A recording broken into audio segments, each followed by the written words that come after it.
Income tax ਭਰਨ ਦੀ ਤਰੀਕ ਜਿਹੜੀ ਹੈ ਉਹ 31 ਜੁਲਾਈ ਤੱਕ ਹੈ। ਜੇਕਰ ਤੁਸੀਂ ਵੀ ਹਜੇ ਤੱਕ ਆਪਣੀ ITR ਫਾਈਲ ਨਹੀਂ ਕੀਤੀ, ਕੀ ਨੁਕਸਾਨ ਹੋ ਸਕਦੇ ਨੇ, ਤੇ ਇਸ ਵੇਲੇ ਸਾਡੇ ਨਾਲ ਗੱਲਬਾਤ ਕਰਨ ਲਈ ਮੌਜੂਦ ਨੇ CA ਤੁਸ਼ਾਰ ਬਜਾਜ ਤੇ ਐਡਵੋਕੇਟ ਨਰਿੰਦਰ ਬਜਾਜ ਜੀ। ਇਹਨਾਂ ਨਾਲ ਗੱਲਬਾਤ ਕਰਦੇ ਹਾਂ ਤੇ ਜਾਣਦੇ ਹਾਂ।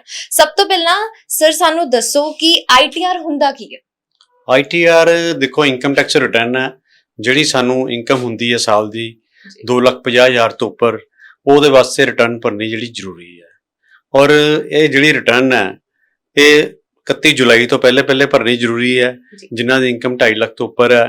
ਔਰ ਜਿਹੜੀ ਦੇਖੋ ਇਨਕਮ ਟੈਕਸ ਰਿਟਰਨ ਭਰਨ ਦਾ ਸਾਨੂੰ ਕੀ ਫਾਇਦਾ ਹੈ, ਇਹਦੇ ਵਾਸਤੇ ਦੇਖੋ ਬੱਚੇ ਬਾਹਰ ਜਾ ਰਹੇ ਹੋ, ਵੀਜ਼ੇ ਵਾਸਤੇ ਚਾਹੀਦੀ ਸਾਨੂੰ, ਪਲੱਸ ਸਾਨੂੰ ਕੋਈ ਲੋਨ ਅਪਲਾਈ ਕਰਨਾ, ਕੋਈ ਆਪਾਂ ਲੋਨ ਅਗੇਂਸਟ ਪ੍ਰਾਪਰਟੀ ਲੈਣਾ ਜਾਂ ਲਿਮਿਟ ਬਣਾਉਣੀ ਹੈ ਜਾਂ ਕਿਸੇ ਤਰ੍ਹਾਂ ਦਾ ਵੀ ਕੋਈ ਲੋਨ ਲੈਣਾ, ਉਹਦੇ ਵਾਸਤੇ ਸਾਨੂੰ ITR ਜ਼ਰੂਰ ਚਾਹੀਦੀ ਹੈ।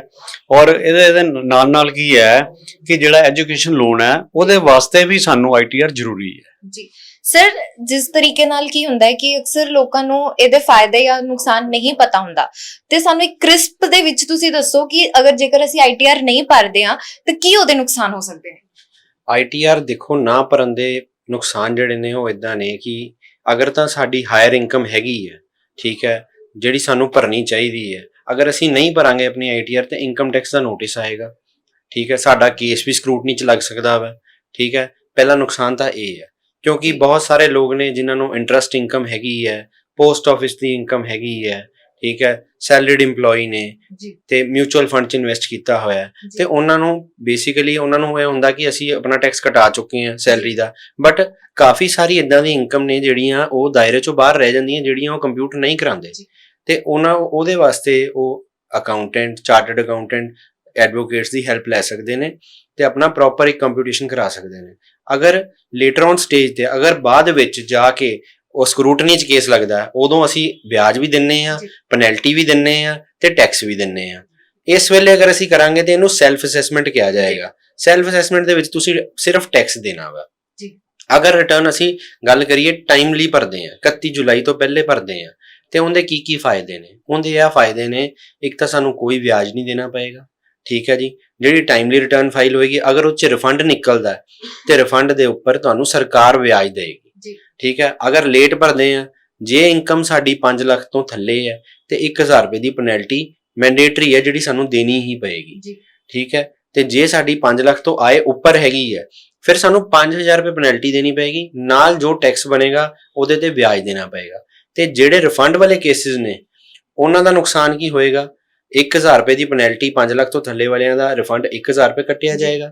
ਦੂਸਰਾ ਜਿਹੜੇ 5 ਲੱਖ ਤੋਂ ਉੱਪਰ ਵਾਲੇ ਰਿਫੰਡ ਹੈ ਉਹਨਾਂ ਦਾ 5,000 ਰੁਪਏ ਕੱਟਿਆ ਜਾਏਗਾ। ਇਹ ਸਾਰੇ ਨੁਕਸਾਨ ਨੇ ਲੇਟ ਰਿਟਰਨ ਭਰਨ ਦੇ, ਠੀਕ ਹੈ ਜੀ। ਨਾ ਰਿਟਰਨ ਭਰਨ ਦੇ ਤਾਂ ਨੁਕਸਾਨ ਹੈ ਹੀ ਨੇ, ਤੁਹਾਨੂੰ ਦੱਸ ਹੀ ਦਿੱਤਾ, ਸਕਰੂਟਨੀ 'ਚ ਲੱਗ ਸਕਦੇ ਕੇਸ। ਇਸ ਕਰਕੇ ਟਾਈਮਲੀ ਰਿਟਰਨ ਭਰੋ, 31 ਜੁਲਾਈ ਤੋਂ ਪਹਿਲਾਂ ਭਰੋ ਤੇ ਸਾਰੇ ਫਾਇਦੇ ਲਓ। ਹੁਣ ਅਸੀਂ ਸਾਡੇ ਜਿਹੜੇ ਦਰਸ਼ਕ ਨੇ ਉਹ ਨਰਿੰਦਰ ਜੀ ਤੋਂ ਜਿਹੜੇ ਆ ਫਾਇਦੇ ਜਾਨਣਾ ਚਾਹਾਂਗੇ ਕਿ ਕਿਸ ਤਰੀਕੇ ਦੇ ਫਾਇਦੇ ਹੋ ਸਕਦੇ ਨੇ। ਫਾਇਦੇ ਪਹਿਲੇ ਮੈਂ ਤੁਹਾਨੂੰ ਦੱਸਿਆ, ਦੇਖੋ ਲਿਮਿਟ ਬਣਾਉਣੀ ਹੈ ਜਾਂ ਲੋਨ ਲੈਣਾ ਵਾ ਜਾਂ ਕੋਈ ਸਾਡੇ ਵਾਸਤੇ ਕੋਈ ਲੈਪ ਲੈਣਾ, ਹੋਮ ਲੋਨ ਲੈਣਾ। ਦੇਖੋ ਹਰ ਆਦਮੀ ਦੀ ਇੱਛਾ ਹੈ ਆਪਣਾ ਘਰ ਬਣਾਵਾਂ, ਜਦੋਂ ਘਰ ਬਣਾਉਣਾ ਉਹਦੇ ਵਾਸਤੇ ਸਾਨੂੰ ਇਨਕਮ ਟੈਕਸ ਦੀ ਰਿਟਰਨ ਜਿਹੜੀ ਜ਼ਰੂਰੀ ਹੈ। ਜੇ ਉਹ ਸਾਡੇ ਕੋਲ ਨਹੀਂ ਹੈਗੀ ਤਾਂ ਸਾਡੇ ਹੋਮ ਲੋਨ ਨਹੀਂ ਮਿਲ ਸਕਦਾ, ਅਦਰਵਾਈਜ਼ ਲਿਮਿਟ ਵੀ ਨਹੀਂ ਮਿਲ ਸਕਦੀ। ਹੁਣ ਬੱਚਿਆਂ ਵਾਸਤੇ ਐਜੂਕੇਸ਼ਨ ਲੋਨ ਹੈ, ਹਾਇਰ ਸਟੱਡੀ ਵਾਸਤੇ ਐਜੂਕੇਸ਼ਨ ਲੋਨ ਹੈ, ਉਹ ਤੁਹਾਡਾ ITR ਤੋਂ ਬਿਨਾਂ ਤੁਹਾਨੂੰ ਨਹੀਂ ਮਿਲੇਗਾ। ਕੱਲ ਨੂੰ ਤੁਸੀਂ ਆਪਣੇ ਬਿਜ਼ਨਸ ਨੂੰ ਐਕਸਪੈਂਡ ਕਰਨਾ ਚਾਹੁੰਦੇ ਹੋ, ਉਹਦੇ ਵਾਸਤੇ ਤੁਹਾਨੂੰ ਲਿਮਿਟ ਦੀ ਲੋੜ ਹੈ। ਜੇ ਲਿਮਿਟ ਦੀ ਲੋੜ ਹੈ ਤੇ ਉਹਦੇ ਵਾਸਤੇ ਤੁਸੀਂ ਰਿਟਰਨਾਂ ਫਾਈਲ ਕੀਤੀਆਂ ਹੋਣਗੀਆਂ ਤਾਂ ਹੀ ਤੁਸੀਂ ਲੈ ਸਕਦੇ ਨਾ। ਤੇ ਨੁਕਸਾਨ ਇਹੀ ਹੈ ਜੇ ਤੁਸੀਂ ਨਹੀਂ ਫਾਈਲ ਕਰਦੇ, ਬਟ ਨੈਚੁਰਲ ਹੈ ਕੱਲ ਤੁਹਾਨੂੰ ਉਹਦਾ ਬੈਨੀਫਿਟ ਨਹੀਂ ਮਿਲੇਗਾ ਜੀ। ਬਹੁਤ ਸਾਰੇ ਜਿਹੜੇ ਦਰਸ਼ਕਾਂ ਦੇ ਵਿੱਚ ਇਹ ਵੀ ਸਵਾਲ ਰਹਿੰਦਾ ਹੈ ਕਿ ਕੌਣ ਭਰ ਸਕਦਾ ਹੈ ITR? ਇਹ ਥੋੜੀ ਕਲੈਰੀਫਿਕੇਸ਼ਨ ਅਸੀਂ ਜਾਨਣਾ ਚਾਹਾਂਗੇ। ITR ਬੇਸਿਕਲੀ ਸਾਰਿਆਂ ਨੂੰ ਹੀ ਭਰਨੀ ਜ਼ਰੂਰੀ ਹੈ ਜਿਹੜੇ ਬੰਦੇ ਕਮਾਉਂਦੇ ਨੇ, ਭਾਵੇਂ ਉਹ ਐਗਰੀਕਲਚਰਿਸਟ ਹੈ ਉਹ ਵੀ ਭਰੇ ਰਿਟਰਨ, ਸੈਲਰੀਡ EMPLOYE ਹੈ ਉਹਨੂੰ ਵੀ ਭਰਨੀ ਚਾਹੀਦੀ ਹੈ, ਰੈਂਟਲ ਇਨਕਮ ਹੈ ਤਾਂ ਵੀ ਭਰਨੀ ਚਾਹੀਦੀ ਹੈ, ਵਿਆਜ ਦੀ ਇਨਕਮ ਆਉਂਦੀ ਹੈ ਤਾਂ ਵੀ ਭਰਨੀ ਚਾਹੀਦੀ ਹੈ, ਕੋਈ ਵਪਾਰੀ ਹੈ ਉਹਦੇ ਵਾਸਤੇ ਵੈਸੇ ਹੀ ਉਹ ਰਿਟਰਨ ਮਸਟ ਹੈਗੀ ਹੈ। 2.5 ਲੱਖ ਤੋਂ ਉੱਪਰ ਇਨਕਮ ਹੈਗੀ ਹੈ ਤੇ ਤੁਹਾਨੂੰ ਰਿਟਰਨ ਭਰਨਾ ਜ਼ਰੂਰੀ ਹੈ ਸਾਰੇ ਆਪਣੇ ਸੋਰਸਿਸ ਨੂੰ ਮਿਲਾਉਣ ਤੋਂ ਬਾਅਦ। ਜੀ ਐਟ ਲਾਸਟ ਮੇਰਾ ਇਹੀ ਸਵਾਲ ਰਹੇਗਾ ਤੇ ਸਾਡੇ ਦਰਸ਼ਕਾਂ ਦਾ ਵੀ ਇਹੀ ਹੋਏਗਾ ਕਿ ਕਿਸ ਤਰੀਕੇ ਦੇ ਨਾਲ ਸਾਨੂੰ ਕਿੰਨੇ ਟਾਈਮ ਪੀਰੀਅਡ ਦੇ ਵਿੱਚ ਰਿਟਰਨ ਭਰ ਦੇਣੀ ਚਾਹੀਦੀ ਹੈ ਜਾਂ ਪਹਿਲਾਂ ਭਰ ਦੇਣੀ ਚਾਹੀਦੀ ਹੈ, ਕੀ ਪ੍ਰੋਸੈਸ ਹੁੰਦਾ ਹੈ ਉਹਦਾ?